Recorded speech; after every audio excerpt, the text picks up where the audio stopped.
Сайн байна уу? Ганц юм асуух. Ганц юм асуух. Уртлын хүмүүсээр очих чинь яриа өгөх нь. Сайхан урчж гин үү? Хавар дархлаагаа дэмжихээр ямар арга хэрэгэлдэг вэ? Үгүй яах вэ? Витамин уулуун. Ааха. Өөрийнхөө биеийн байдлаас шалтгаална да. Цэцэрэг нь халын мухтлах. Тийм үү. Миний хувьд бол агаарт гарвал илүү сайн юм л гэж боддог шүү дээ. Тэгэл ахнаа дагуул халахал явчихна. Тэгээ модоор явж гол усаар явж л хүүхдэд харахлаа дэмжиж байна те. Ер нь агаар сэлхэн л гарч дэмжиж. Тэгээд айл хөшөлтөө бол нэмэлтээр витамин D, витамин C гэх нэг бол. Ааха. Тухайлбал витамин C-дэг ямар тонтой хэрэглүүлдэг вэ? C-г нь болохоор зарим тохиолдол өгнө. Байнга олохгүй. Яг нөө ханаад манад хүрэх гээд байгаа. Тэр тохиолдол нэг байхгүй. C витаминыг ямар үед хэрэглэдэг вэ ер нь? С витамин ханаа төрсөн үед л хурцсан сэргийлэх байдлаар хэрэглэв. Ямар витамин вэ? Витамин C байсан. C байсан аа тий. С сайн штэ. Ер нь С витамин хавар намар сайн. Витамин С шууд уучих. Шууд.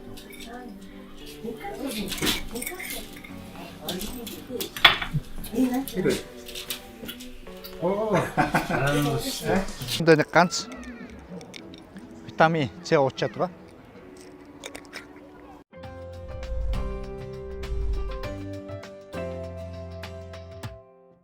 Тэгэхээр витамин C-гийн үүргийн тий бие махбодод үзүүлдэг өр нөлөөнийхэн талаар тайлбарлаж өгвөл яаж чухал юм бэ?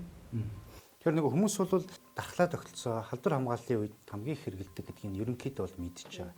За би нэг 3 чухал үүргийг одоо илүү тодтогч илүү тайлбарлаж өгье гэж бодож чинь. Тэгэхээр илүү эмгтээчүүдэд манаас илүү сонирхолтой байх байх. Яг гэвэл нэг дэх одоо чухал үүрэг нь бол өөгч тахад оролцдог.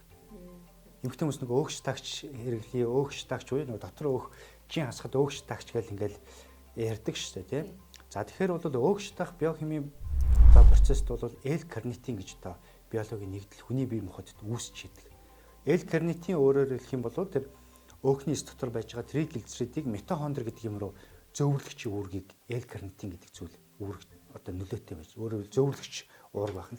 Тэнгүүт энэ L-карнитин хүний бие махбодод өөрт нь нийлэгчхэд витамин С-гийн оролцоотойгоор явагддаг гэсэн үг.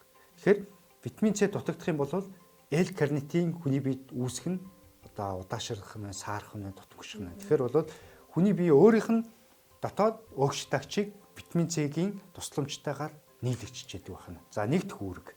За хоёр дахь үүрэг бол гоо сайхантай холбогдно.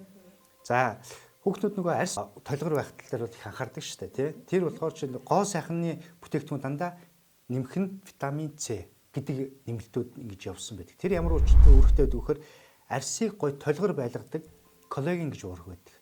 За одоо бидний энэ арьсны дерма давхарга энэ өнгө өрсний дараагийн давхарга гэж байдаг. Дерма давхаргт бол энэ эластин коллаген гэж уургийн ширхгүүд байдаг. Тэгснээр энэ арьс толгор байх, уян атом байх энэ уургийн нийлэгсэл сайн байж толгор байдаг байна. За тэгэнгүүт энэ толгор байдаг энэ коллаген уургийг нийлэгчэхэд нь витамин С мөн адил оролцдог гэсэн. Тэгэхээр витамин С хүний бие махбодод хангалттай хэмжээнд байснараа коллагенаа гой нийлэгжүүлэх нь байна. Тэгснээр арьс гой толгор байх нь байна. Тэгснээр бас тодорхой хэмжээний арьсны өнгөлөг байхад бас тодорхой хэмжээний нөлөөлж идэг, өнгөн давхаргын нөлөөлж идэг. Тийм болохоор гоо сайхны бүтээгдэхүүнүүд нэмэлтээр витамин С гэдэг юмыг оруулж өгдөг нь ийм учиртай. За нэг 3 дахь зүйл. Энэ юу гэхээр хоолны дуршлыг бууруулж өгдөг. Тий. За тэгэхээр нөгөө хүмүүс ингэж хандуурдаг. Өлсөх мэдрэмж хоолны аппетит нэмэгдэх буюу дуршил хоёрыг ялгаж салгадаг гэсэн.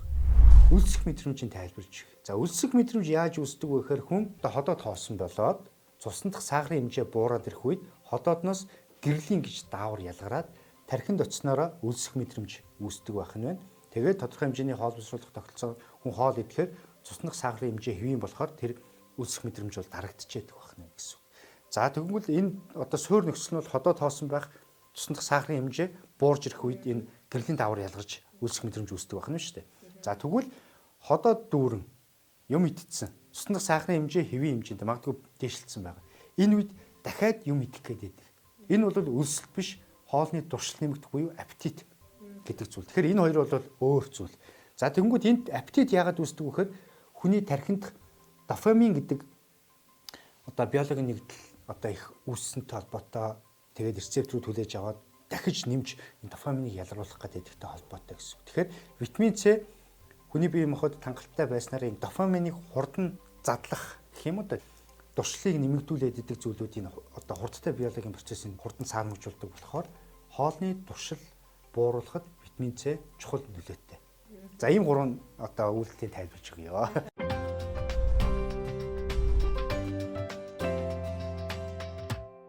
Энд ингээл эмээс сангаас авсан С байна л да. Тэгэл 500-тай, 1000-тай, 300-тай. За энэ болохоор Сенчур 21 гээд 21 сенчур наач Америк яах. Америк яах вэ те. За энэ болохоор Германых байсан баха. 1000 мг-тай витамин С 10 шиг уустдаг шахмал боноди гэдэг. Тийм Герман гэдэг уустдаг гэсэн юм. Тэгээ энэ болохоор 1000-тай нэг те аль тунтайг энэ ямар үед хэр хугацаанд хэрэглэх үү? Тэгээд хэдийд хэрэглэх үү? Хэрэглэхээ өмнө одоо яах вэ те?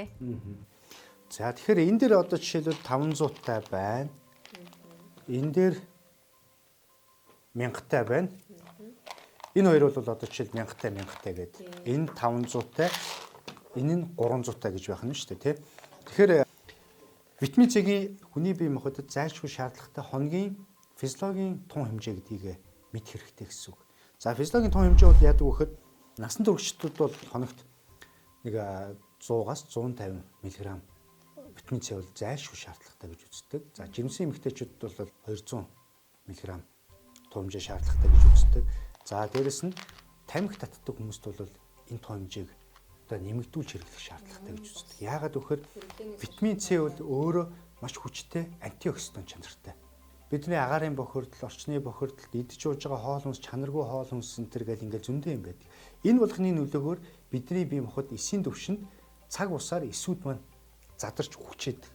Энээс нь хамгаалахын тулд антиоксидант гэдэг ийм одоо эсэлтийн эсрэг ийм үйлдэлтэй зүйлүүд бол чухал байдаг. Тэгээд тамхи нөгөө хэрэгэлдэг хүмүүст бол маш ихээр хүний эс хүчээдэг болохоор энээс хамгаалахын тулд витамин С-ийг нэмэгдүүлж хэрэглэж явах хэрэгтэй гэдэг ийм зөвлөмж байдаг. За жишээлбэл сая хэллээ насан туршид хоногт бол 200 мг туу хэмжээ гэж байгаа мөртлөө яагаад жишээлбэл одоо нэг 500 гарч гэдэг юм ингээд байна гэхээр бидний орчны бохирдол бол маш их байдаг. Орчны бохирдол холбоотой ийм зүйлүүд үүдэг. Тийм болохоор бол цуснд дах витамин С-ийн хэмжээ хэвийн байгаа үед бол насан туршид 500-таагаар нэгийг хэрэглэж ихтэй болно гэсэн үг. За энд бол жишээлбэл 1000-тай витамин С биш үү те.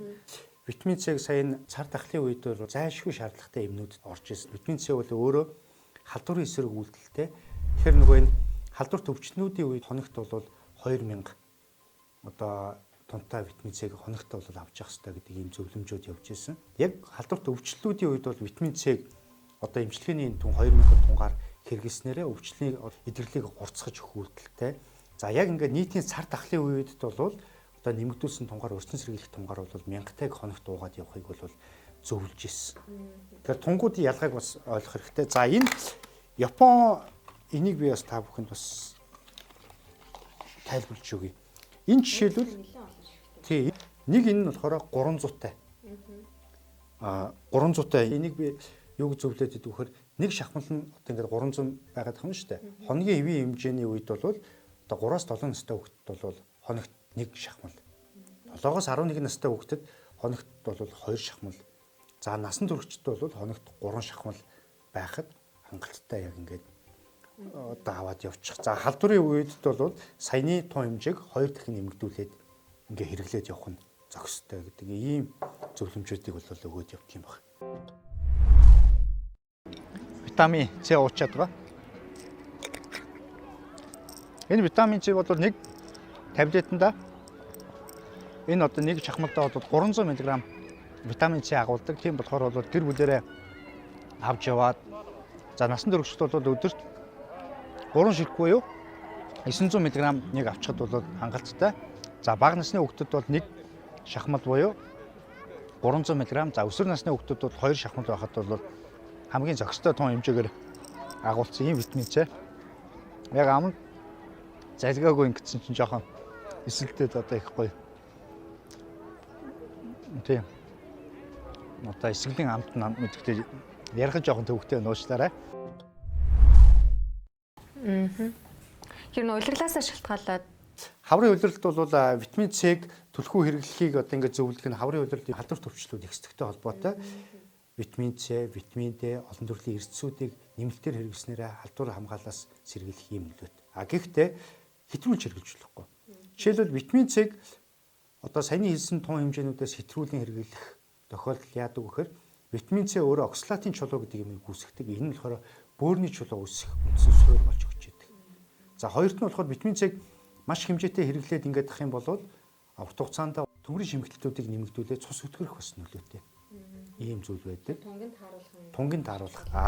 Нөгөөтэйгөр төмрийн шимэгтлийг сайжруулдаг болохоор төмрийн бэлтгэл хэрэглэж байгаа хүмүүс төмрийн бэлтгэлийнхаа дараа витамин С ууж болно. Эсвэл төмрийн бэлтгэлээ даруулахдаа оранж шинж жуус гэдэг юм уу, цэцэрхний жуус гэдэг юм уу, энэ витамин С агуулсан хүнсийг даруулж хэрэглэх юм бол шимэгтлэлт нь нэмэгдэх гэж зөвлөдөг. Тэгэхээр бас витамин С нэмэлтээр хэрэглэхдээ өөрийнхөө бас хоол хүнсээр авч байгаа витамин С-ийнхаа талаар мэдлэгээс жоохон дээшлүүлэх хэрэгтэй тийм. Хоёрт бол витамин С хэтрүүлэн хэрэглэхээр ходоо цочирдог. Тийм болохоор хоолны дараа хэрэглэх нь бол илүү зохистой гэж үздэг.